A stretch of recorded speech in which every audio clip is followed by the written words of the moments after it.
Uzbekistan is upgrading its healthcare system through new technologies, stronger medical training, and modern hospital infrastructure, broadening access to quality care and reinforcing its role as a regional medical hub in Central Asia.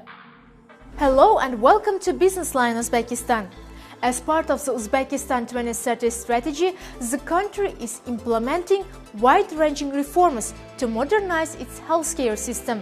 In 2025, 3.2 billion euros were allocated to the sector, including support for digitalization, infrastructure upgrades, primary care reform, medical education and private sector growth. A unified electronic information system, DMET, was established. Medical data for approximately 37 million people were entered into the database, and a unified electronic medical record was created for all citizens.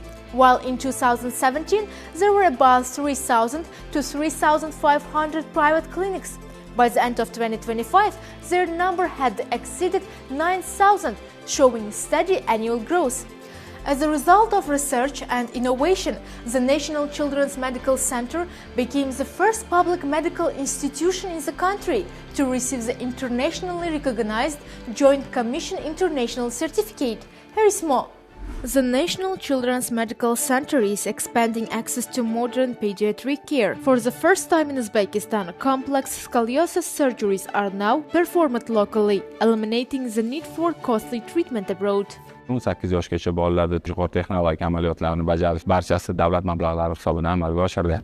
Medical education is also being reshaped. Tashkent State Medical University was created through a merger, while Urgench State Medical Institute has opened its doors. 8 medical universities now hold international accreditation.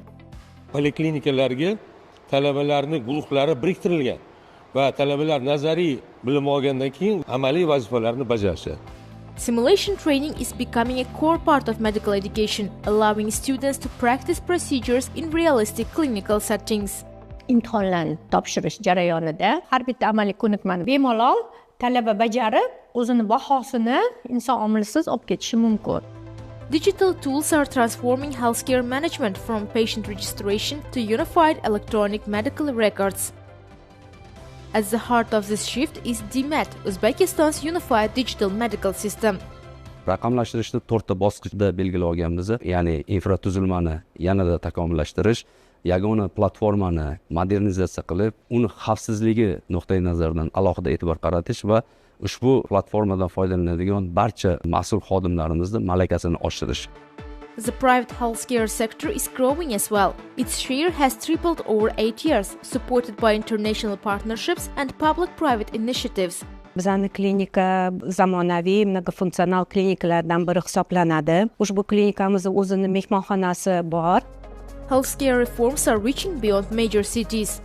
231 ta tug'ruq komplekslarini jihozlanish jarayonlari amalga oshirildi. 43,5 million AQSh dollari miqdoridagi mablag' sarflanib, 23 turdagi 5,5 mingdan ziyod asbob-uskunalar tug'ruq komplekslariga yetib borildi. By connecting patient care, medical education, digital systems and regional investment, Uzbekistan is strengthening healthcare services nationwide.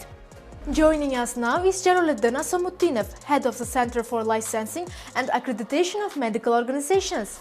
Mr. Asamuddinov, how do private clinics support healthcare reforms through foreign investment and international standards? Tibbiyot tashkilotlarini litsenziyalash hamda akkreditatsiyalash markazi tomonidan milliy standartlar xalqaro standartlar asosida ishlab chiqildi va bugungi kunga kelib davlat va nodavlat tibbiyot muassasalariga joriy etilmoqda. Bundan tashqari O'zbekistonni Markaziy Osiyoda tibbiyot hubiga aylantirish maqsadi amalga oshirilmoqda. Xorijiy mutaxassislarning O'zbekistonga keng ko'lamli jalb etilishi, xorijiy investitsiyalar uchun qulay sharoitlarning yaratilishi buni yaqqol misoli sifatida qayd etishimiz mumkin. Amerika Qo'shma Shtatlarining Cleveland bolnitsasi klinikasi bilan birgalikda tashkil etilayotgan ko'p tarmoqli klinika hamda 5 milliard dollar qiymatiga ega bo'lgan Tashkent Smart Medical City klinikalarini ham ta'kidlab o'tishimiz mumkin.